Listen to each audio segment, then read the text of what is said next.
Hi, good afternoon, everyone. This is Dr. Ben Bacuzzi at our Quality Improvement Conference. And this afternoon, we have Dr. Donna Morer, who's going to talk about the Guiding Coalition. So I will turn the mic over to her for her to introduce herself and go on with her topic. Thank you.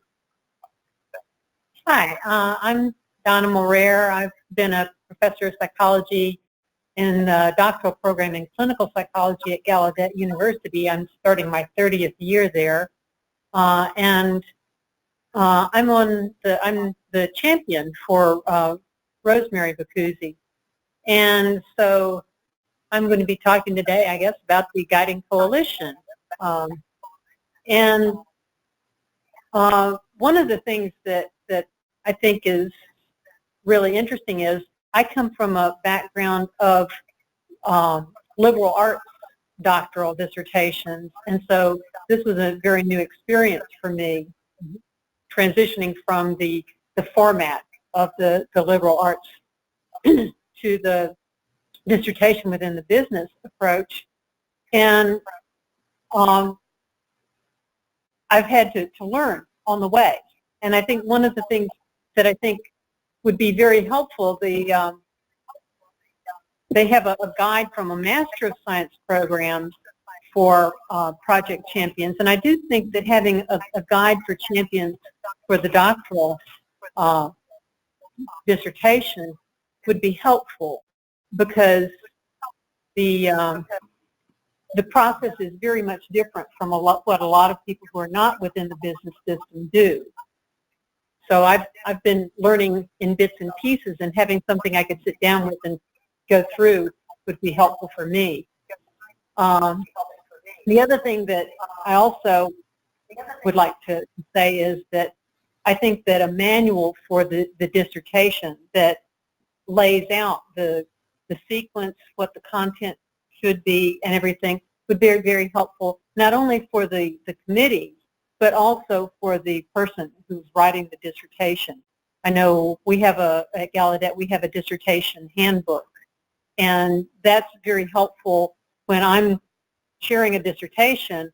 I can tell my students, look, read the freaking handbook. You don't have to ask me that question 1,000 times. There's a handbook that actually lays that out.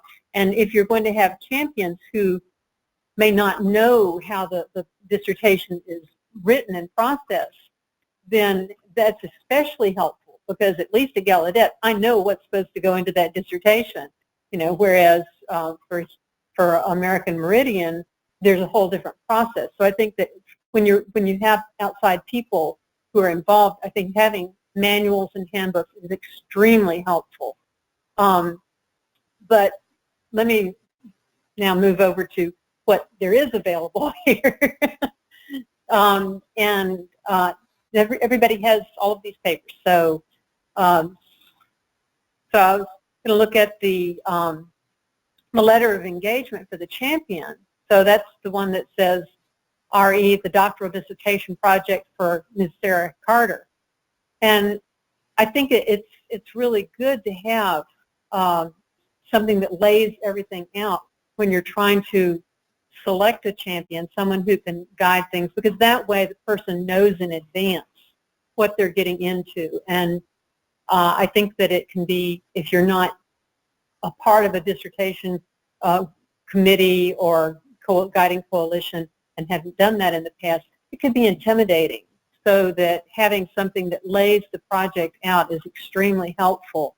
I know for me, Rose and I had talked about what her project became for many years before that. So I already knew what I was getting into as far as the project went. But if you're seeking out someone who can be a guide for you, then having that laid out like this is extremely helpful. Does anybody out there have anything that they'd like to say about that? Okay, we'll move on. Then the charter is another current document that I think is also very helpful, that actually goes into more detail about the project and how it's supposed to be done, which I think just having the charter being expanded could be a guide for the dissertation handbook, actually, because that goes into the details of the project, looking at not only, what the basic idea of what the project's about, but also looks at the project methodology, which again is very different from a lot of other kinds of research. So the methodology that is used in this sort of research is a different kind of experience, particularly from people from liberal arts or other kinds of universities. So I think that the roles and responsibilities is extremely important for the people who are going to be involved. For laying out the roles and responsibilities of the champion is extremely helpful, and it'll differ for different projects. For me, I don't have to access documents for the research. I have to make sure that the documents she accesses make sense. But so this would be individualized for the different projects involved. But I think having that detailed also helps, because if you don't have a document like this, then it's not necessarily anxiety, but there's a concern that there's no responsibility. If there's no responsibility, things don't happen. If you don't know what you're supposed to be doing, then you don't know that you need to do it. And then things don't happen, and then projects can get held up. So I think having this laid out like this is really good. And similarly for the coalition members, having, the coalition, the whole idea of the coalition is to have a group of people who are there who have expertise, who can contribute to the dissertation, not to be collecting the data or to be, writing the dissertation, but who have expertise that they can lend to the person doing the dissertation that can help them do a better project. I mean, the whole goal is to have a better project, the best available project. So if you have those roles and responsibilities laid out clearly, that's going to make it easier for everybody involved, and not just easier, but more effective. Because, again, if you say, would you like to be on my guiding coalition? Well, what am I supposed to do when I'm doing that? Well, these exact things, I have them written down here. That's great.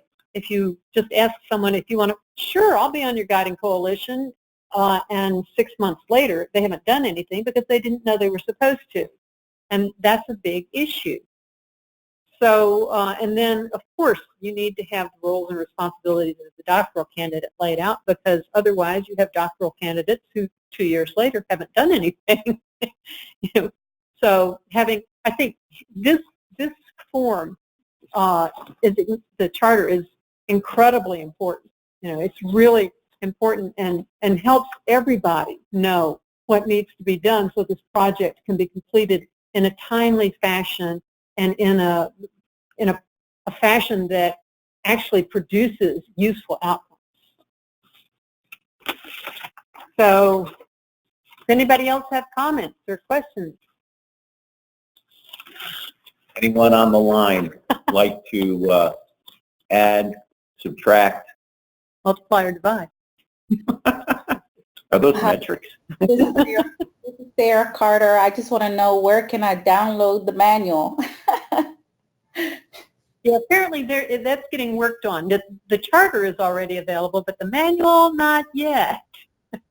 Okay, so I appreciate you highlighting all of those things, because those were many of my concerns as I was trying to approach my champion. I just felt like I didn't have enough information to explain to them. I mean, I know I have support. I have Dr. Gee, I have the colleagues, but I just didn't have a manual or handbook or something with guidelines to help them understand what they're getting involved in. And I think everything that you just said well said and well needed, and I look forward to having that available. Thank you. Well, I'm glad that you reiterated the need for that, because I think that's something that needs to be on the front burner right now. Because if we've got students out there who are anxious about this, that's a big deal. Yeah. Sarah, I would say this. You obviously mid-career professional experience. You've done plenty of projects. When in doubt, so there's two big pieces to the work that you're doing. One big piece is the project. The other piece is writing up the project. But in terms of executing the project, I would argue that without a well-executed project, you got nothing to write up. So and every project, irrespective of what the details of the project are, you have to have a charter, right? You've got to lay out what is the scope and boundaries, what is the timeline, who's on your team, what is the mission, what's the problem that's being solved, what's the goal, the definition of success. These are standard project management tools, irrespective of the project. So when in doubt, I would encourage you to just view this as a process improvement project. Take all of your project management expertise. This is the cool thing about the applied methodology of AMU. So if you're doing an action research project, focus on the action. You're doing a real project with a real charter with a real team, and just own that like you would if you were the project manager. That's going to get you 80% of the way there. The other 20% is interacting with your guiding coalition, not assuming that they know what they're doing and they're going to tell you, and they're not going to assume that you know what you're doing and you're going to tell them. You're just constantly staying in touch with them, and you're all figuring that out as you go.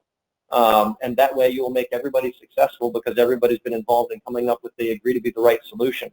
None of that is related to writing it up. Exactly. But that's foundational to having a successful write-up, if that makes sense. Yes, And that makes absolute sense. Thank you so much for elaborating on that. I totally agree with you. Being bilingual and from, English is my second language, I always appreciate having a written format, because I'm very visual, I'm very kinesthetic, and then, like you said, when in doubt, reach out and ask. And sometimes just having that manual, just having something I can go back to and say, okay, here's where I'm at, and if I could just follow the yellow brick road, and I can just go back to it, just having something in my hands, it's really useful for me, and it just gives me that extra confidence. This is Dr. Bacuzzi. The 5-chapter dissertation, as it were, many of us have come from different universities, and I can tell you from experience is that if you've seen one guidelines for your dissertation, you've seen one guideline for your dissertation, and every university has what they think the perfect dissertation is. And Dr. Gee and I have bounced some templates back and forth, and if I could use that word template, there's guidelines, like Dr. Bonnie just said, of making sure your project is done, because at the end of the day, you're going to have the components of your 5-chapter dissertation. It's just a matter of what order do you put them in, but you can't do that unless you have data from your project, okay? So the project, based on all your tools that you've used in your academic process to date, your project, your implementation, your data gathering, all of that stuff will need to be gathered anyway. And then by the time you've got that pretty much defined, you should have your template, and then you just start plugging things into chapter 1, chapter 2, chapter 3, and move through that process relatively quickly. So you do your part, we'll do our part, we'll come up with this template shortly, and then everybody will be in alignment at the end, and things can come together, and you'll have a nice book at the end showing all that. But yes, you're right. What they say is, if you don't know where you're going, any road will get you there. So what we need to do is create the yellow brick road so you could follow it, and as faculty, we'll work on that. So this is Dr. Burrell. So my comment would be to you is, part of the intent is not just that you're finishing a study and you're collecting data. Part of the intent is you're going to do something tangible that you can show that you created an impact. You know, one of the things that's happening right now in education is a lot of people saying, oh, I have a doctorate, I have a master's, but having a hard time demonstrating what do they actually know that's actionable that can be used. So a lot of employers are really trying to challenge, what can you show me beyond grades and transcripts that demonstrate your expertise? And so kind of the beauty in terms of Dr. Gee's viewpoint around applied research is it really starts with a problem that's actionable. What's wrong? What needs to be fixed? It's really driven on quality tools like business process improvement. I always tell people the real starting point is, what is your problem statement? You know, what are you trying to look at? What are you trying to analyze? And really, I always tell students, if there's not anything specific that can drive where you're going with that research, then that's just something we discuss at Starbucks. That's not really something we can sit down and collect data and do some research on. So, you know, the real thing, the key with really working with the champion is, okay, where do we see a problem? Where do we see a gap? Where do we see a process that needs to be fixed? And once we identify that, you're using that to really create, okay, this is a problem that I'm going to research. Here's a hole out there that's not being filled. And now actually, as Dr. Bonnie says, now you're going to step in now and kind of fill that hole or that gap. Thank you. Very good. Well, excellent. Can I make a comment? This is Dr. Eddie Ostreicher. Oh, yeah.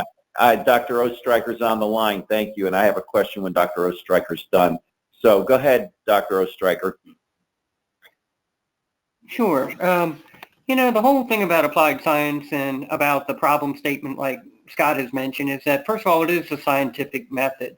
It uses all the tools that basically go through to find a problem, measure it, analyze, improve, you know, and that's what a dissertation does. So as Ben had mentioned, it's really an outline so that you can go back in and actually collect, you know, good information, good data. And then what you want to do is, you know, how does this all kind of come together so that you can do additional research when the project's done? Because when you finish this project, hopefully this isn't the end of your learning.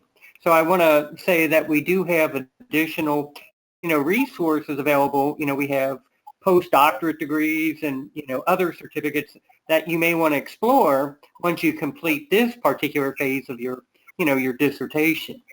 So I think it is a stepping stone, and it basically helps you, you know, go forward with what you're trying to achieve, whatever that problem, you know, and you always go back to, when you talk about a charter, you talk about a pain. What are you trying to solve? What's the big issue that you want to, you know, make better? So I just bring those items up.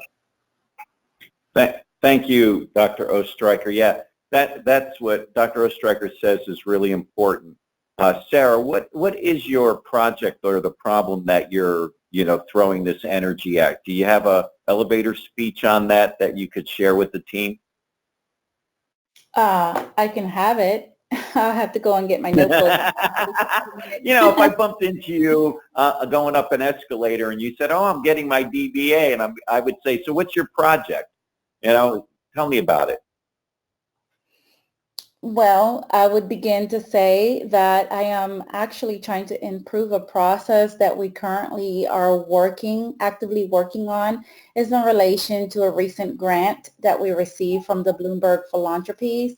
And our local Greenville County is actually actively trying to work on achieving these 4 metrics that grant is funding, which is to help families in our local communities reduce their debt, become banked, increase their savings, and increase their credit. So being that I'm working with a Bloomberg Philanthropy project, the project is already well scoped, well written, it's already working. So it's been hard for me to actually identify my specific problem area. So working with Dr. Gee, we have decided to just maybe consider, instead of trying to find the problem, maybe I can just find a way to improve the metrics that the program is currently assessing. And so that's what I've been trying to develop and work on. Okay. Well, that's very interesting. You know, it's amazing when you start coming to these meetings and you hear the poster sessions at graduation, the depth and scope of these projects and how different they all are, because projects tend to hide, and our job is to, get the project detectors out and go find these things so we can get degrees. No, I'm just kidding. One of the things that I remember, using, I think of black belts, and because I do have one in actual karate, and one of the things that they told us as we were working our way up from white belt, yellow, orange, green, red, and black, was that once we got our black belts, now we knew karate. Now we could start learning karate. All those colors were the basics. So when you think about getting your doctorate, you're not fully educated yet until you get it. Now that you have it, you are an expert in an area and can move forward and implement your education because you are the expert now. You don't have to check and reference other people. So by working on your DBA and finishing your dissertation and stuff, you are now someone who has entered the realm of problem solving and decision making when you bring your doctoral work out into the applied world as opposed to an academic setting. So, congratulations on that to everybody out there working on that, but that is what you're hoping to do. So I'll stop talking and see if anybody else on our table panel here has anything to contribute, or has anybody else out there have anything to say? Bueller? Let me toss this out. Just I'm getting a little bit granular here, but so the project that I hear you describing with the intent of reduced debt, increased savings, increased credit. Credit, of course, would be an outcome of steadily paying off debt. So I would just suggest that some of the things that you said, you need to be very careful about what is the output, that is the product that is being produced as a result of your process, which is differentiated from the outcome that results from producing that product. So, for example, you're going to be looking at processes. I'm making this up as I go, but you're going to be looking at processes to identify and reduce expenses. You're going to be looking at processes to identify and increase incomes. Those processes will result in a product called the budget, and then there's going to be a process to consistently execute the budget to drive down debt, and the result of that will be, again, the outcome, not the process, not the product, but the outcome is then improving credit scores. And then in my world, we do multi-generational project plans. So you might have a second phase or a third phase that is related to increasing savings. But that phase doesn't kick in until you've successfully executed the debt elimination, or you phase one down as you phase one up. So what you described is awesome, really important, really needed, especially in a format that the average family can make work in their real lives. But I think what I heard you say is a lot of different processes and a lot of different outcomes and a number of different processes, and trying to scope those down and figuring out exactly which of those processes are in scope or out of scope for your project is going to be really important for your success. Does that make sense? Yes, I'm taking notes. Thank you very much. So I have a follow-up to that. So the story my dad always told me was find the cure of cancer after you're a doctor. Okay? If you make your dissertation finding the cure of cancer, we haven't really found the cures yet. So Scott is hitting on something that a lot of times people try to pick something that's too ambitious and too big. And I always tell people your dissertation is like if your grandmother would bake a slice of pecan pie, right? One slice is good, it's delicious, you can get everything you want. But what happens is students want to bake a whole pie, and that's when they really get overwhelmed, when you're just focusing on one slice in one area and you're doing it very, very well. And so for me, what I always try to tell students too is you always also have to think about what your timeline is. So a lot of what you're doing, and I always use this analogy, and students get tired of me saying this, your study's like you're a goalie in hockey, and you've got to block the net. And part of your process when you develop your study is where can someone shoot the puck past my net and create flaws in my study or my approach or my logic. So in theory, you're almost like a prosecutor in court. You've got to create a logical chain of evidence. So when you present it in front of the jury, they're like, yes, that makes sense. I can follow that logic. So bear with me here. So part of the challenge with where you're at is if you're telling people you're going to create savings, you're going to improve credit, you're going to do it, what's your timeline on that? Because someone would challenge that logic to say, you would probably have to look at that at least a minimum of a year, several years, to really be able to measure what the impact of those activities are. What I tend to tell people, what works best in a lot of these projects and the timeline and where we are is, and this to pay attention to, a great course is anything you're doing around benchmarking. And I think what's real critical is a best practice dissertation. So you find someone who's doing something very, very well, 3 or 4 organizations that are doing something very, very well in financial literacy or financial literacy training, and then you benchmark them, and then you use their best practices to implement on how you can improve your own organization or your own process with it.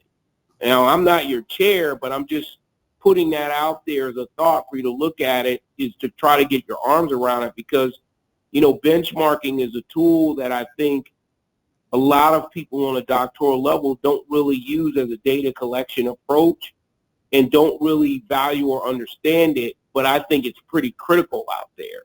And I'd like to see more universities use that more as a research methodology and approach, because I think there's a lot that you can learn, and corporations do it all the time. They look at the market leaders and they say, what are the market leaders doing and how are they doing it, and what is it that they're doing that we can emulate or we can put in our process. And so just throwing that out there as an idea or a thought. Thank you. I'm really excited that you shared that. Actually, we are currently in that chapter, that module right now on benchmarking for best practices, utilizing the book by Bogan in English. So I've been reading a couple of great chapters in there, and I intend to definitely use that as a tool, as actually a new tool that I'm considering using with my project process. Thank you. Yeah, what data have you collected from the Bloomberg process right now? Is there stuff out there that you've already started collecting? Yes, I have data collection, but I wouldn't be confident in saying that it's been intentional. I mean, the data that we have collected is what the system is designed to collect. So, and I'm one of 3 counselors, and we do have like a infographic showing what we have done in the past 6 months, what the numbers have been like in those 4 aspects that the grant is actually tracking. So I have that data, but it's not intentional. I would say it's more, yeah. Yeah, I understand what you're saying. Now, I like Dr. Burrell's example of the pie. I always say, if you're getting your doctorate in carpentry, don't build a house, build a coffee table, you know, and that's what you need to do. Is there's going to be a lot of numbers and data, and I like Dr. Bonnie's concept of sometimes some of these projects are long-term effects that we can't measure in the scope of the project. So always make sure it's something that is finite and measurable and you can do, which I think there is when you focus, because sometimes what we're doing is we're looking at the big problem in the big situation, but what you need to look for is the small problem in the big situation and attack that directly. Anybody else have anything on the line or anything else to say? Kara, this is Dr. Moreira. My understanding is from what you said earlier that you're still looking for a champion. Is that correct? Yes, because I sort of put a pause on it when I sent a champion. I sent a request for champion to the team up in New York, because their office, the Bloomberg office, is in New York. But they wanted more clarification. They wanted more understanding. They wanted to know what their roles and responsibility was going to be. They wanted more basically more clarity on what it is I'm trying to do. And I wasn't really comfortable or confident with explaining that, so we kind of have a pause on that right now. Okay, because I think that, you know, if you look through the information, like the charter packet and things like that, that might help you get a better idea of what you can be looking for. But one of the things that I tell my students when they're looking for committee members, or even if they're looking for a dissertation chair who is not myself, is that you need to know what you need help with. What are the questions that you don't have the answers with yourself? So you're looking for someone who has that knowledge and that experience, who can help you develop the question better. Because the champion should be able to help you develop your question so that it's more answerable, and then help you access the information you need to make sure that you're able to follow that process. Thank you.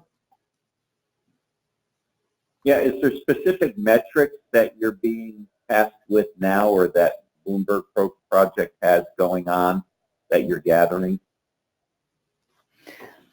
Well, as I mentioned earlier, the specific metrics of the grant is those 4 aspects, which is, you know, debt elimination, getting bank, decreasing debt, increasing credit scores. Now, is there a specific area that I'm looking to answer a problem? I don't know that I'm looking to answer a problem. Maybe I'm looking to improve what's already in place. Maybe it's working, but maybe I can find ways to improve it, help it work better, more seamless, with less error. Maybe I'm trying to define a way that all counselors are working consistently and there's not that much variation, because it's 3 of us and we're all doing the same, we're all seeking the same results, but we're following a different process. Well, that's interesting right there, because if there's 3 different processes, you could measure yours versus the other 2 and see at the end of the day who's understanding, how many questions are coming back. You know, there's a lot to, you know, when you counsel or work with a customer, at the end of the day when they walk out, do they understand everything? And so a lot of times I get follow-up surveys. Was the person, did they answer all your questions? Did you have any questions when you were done? Did this stuff make sense? Is the information accurate for what your particular situation? So you could all be saying the same thing in a different way, and as the people walk out the door, your person might understand it completely, but the other people from your counterpart there didn't explain it quite the same way. So then are you going to take a look at how the 3 of you present the same bits of information, and is somebody doing it efficiently or not?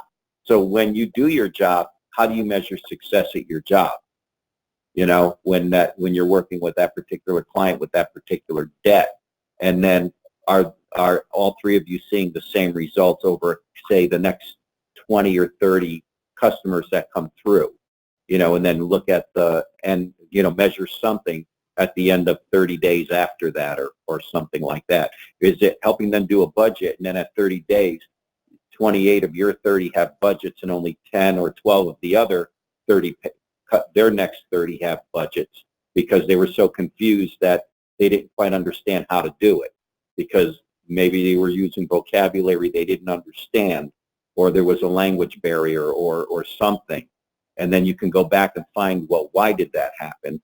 Make some implement changes, and then see if you could, everybody gets 28 out of 30 in the next 3 months or something like that. I mean, or for that matter, it's funny, Dr. Bacuzzi and I were just talking over lunch about models where people believe that they have to have the perfect model before they can start. Maybe you lay out some really simple things, like here's how you make a budget in 10 minutes. And you try to do this for the next week. And the new thing that you're really focusing on is learning quickly. Fail quickly, fail fast, fail often.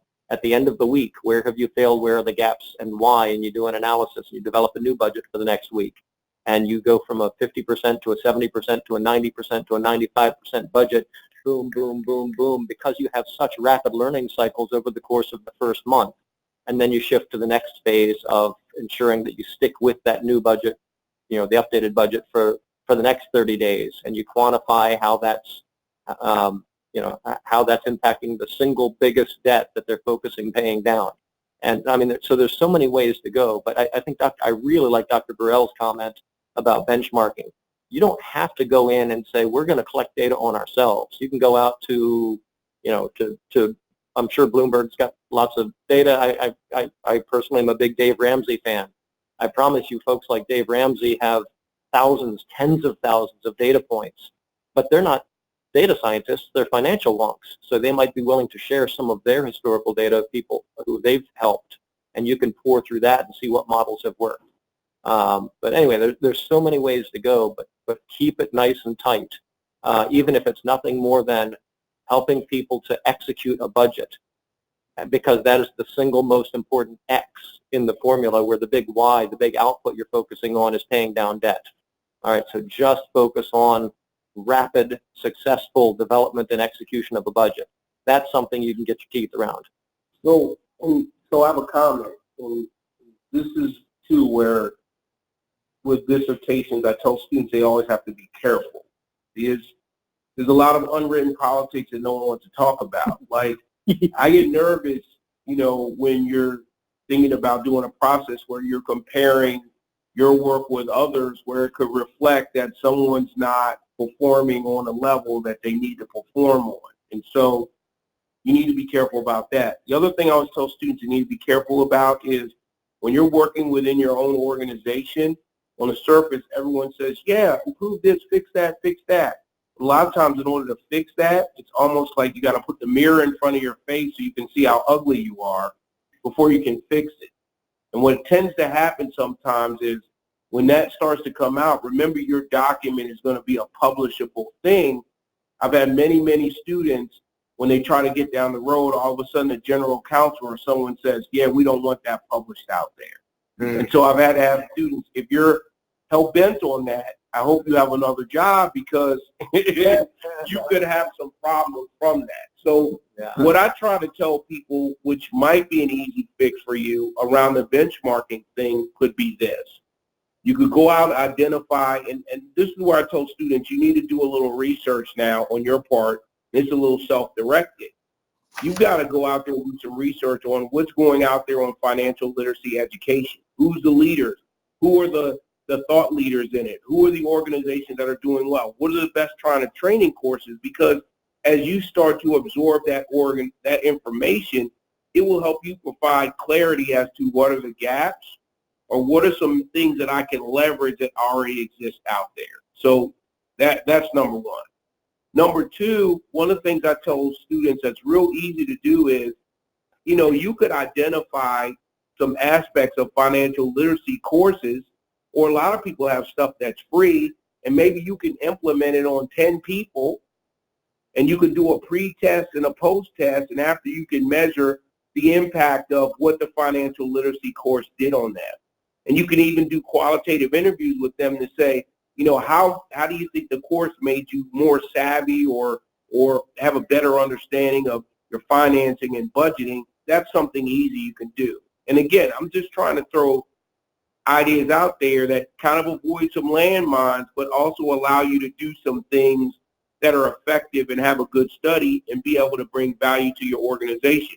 Maybe your organization doesn't have a financial literacy course, so maybe one of your recommendations to recommend is, we're going to create a formal course, and here's what it is, and we're going to implement it, and maybe that's that process you improve. You create something that didn't exist before, and you bring it in a new organization, and that's the way you kind of add value, if that makes sense. Yes, it does. Thank you very much. Yeah, I'll just throw out one thing.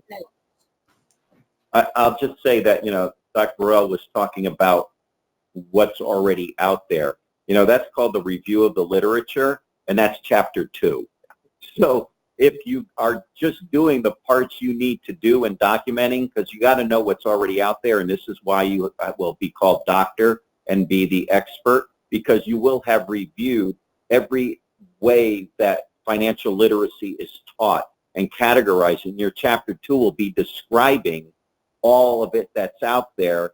And then as you move through chapters 3, 4, and 5, then you're going to show us why your system worked in your situation, whether it's another one, a hybrid, something you develop.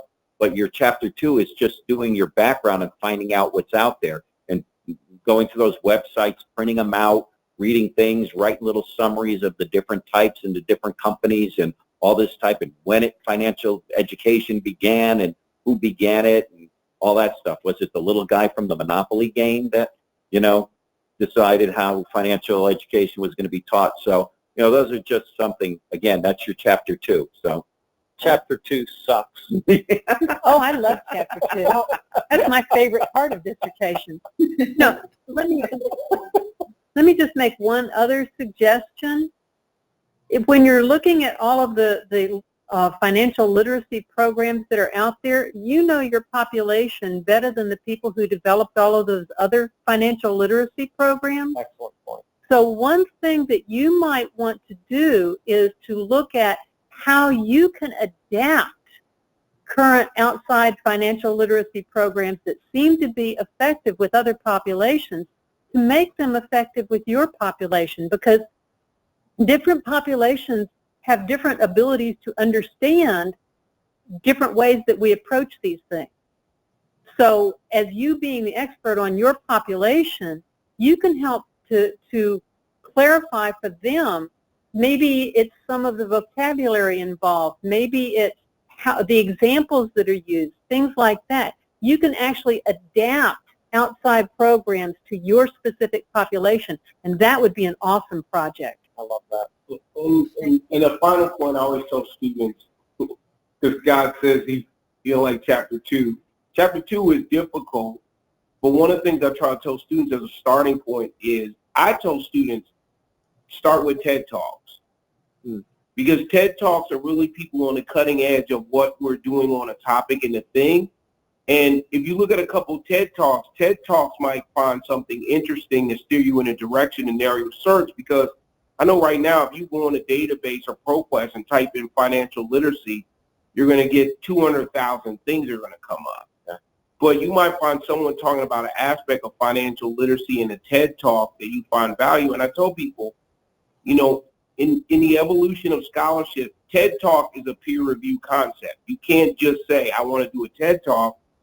People have to review it and accept it for you to do it. And if you look at those thought leaders and find out, okay, these 5 people did TED Talks on financial literacy, maybe your research is to reach out to those 5 people or 10 people and find out, how do you think as a TED Talk person, financial literacy should be taught in 2020 or 2021, or where do you see as the gaps in how we teach financial literacy?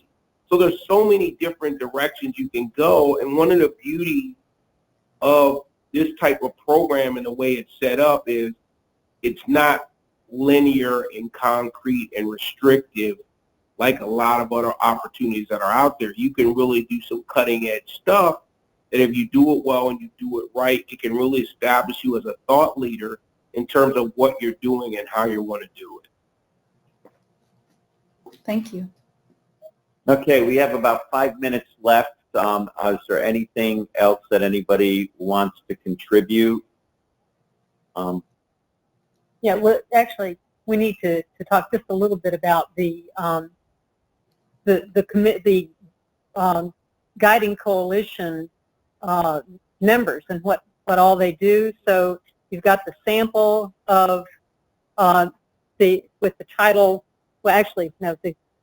First, the one with the title Dr. William Gordon dissertation that has basically a table, and this is a really good thing to do when you're trying to select your committee, your guiding coalition.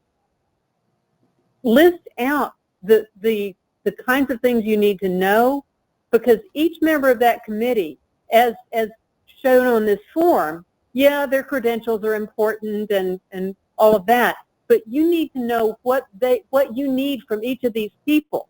And so that's going to be what goes into that selection criteria column. So what do you need from the champion?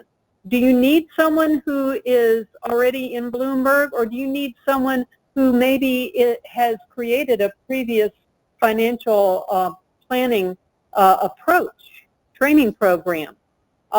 Maybe that would be a good person, because if you're going to try and adapt this training to your population, that person could give you all of the support that you need in how that might be done. So who do you need on that committee? That's the most important thing to think about now, because if you're just out there sort of wading around in the water trying to figure out what you're going to do, you're not taking advantage of this potential group that can literally guide you. That's what a guiding committee is doing, is it's supposed to guide you, not just in the completion of the project, but in the development of it. And so having an idea of who you need and what kinds of skills they need is really important at this point in your progression in the program. Okay? And just another side hint, no problem. Another side hint, make sure that people can work together, because what you don't want is a committee of people who are going to be telling you different things.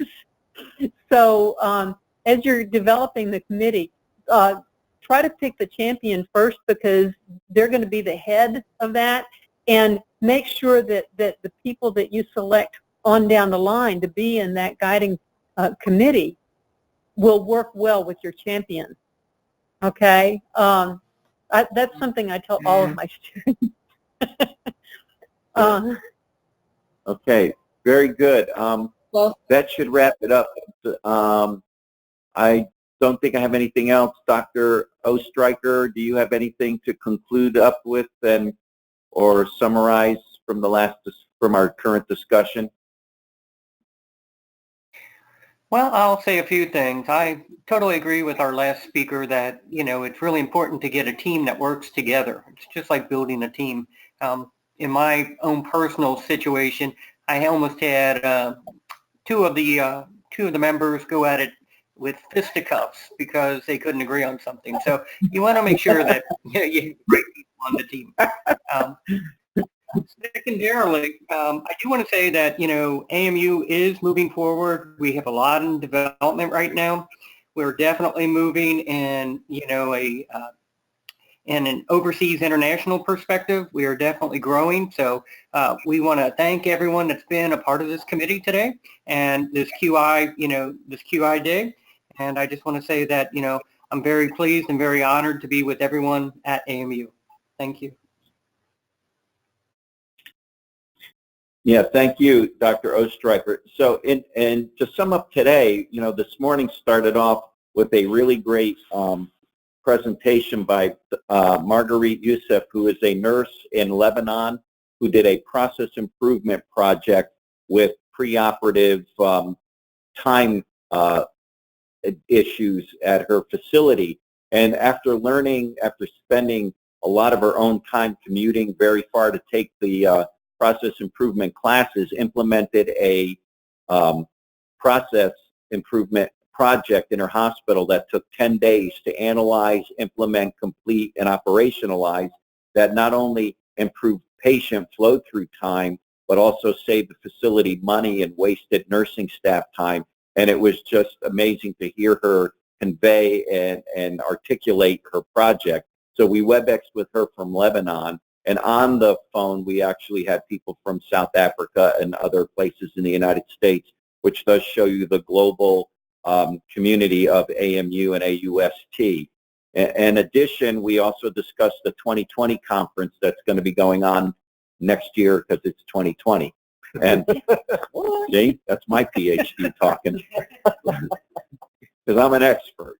I have a piece of paper that says it.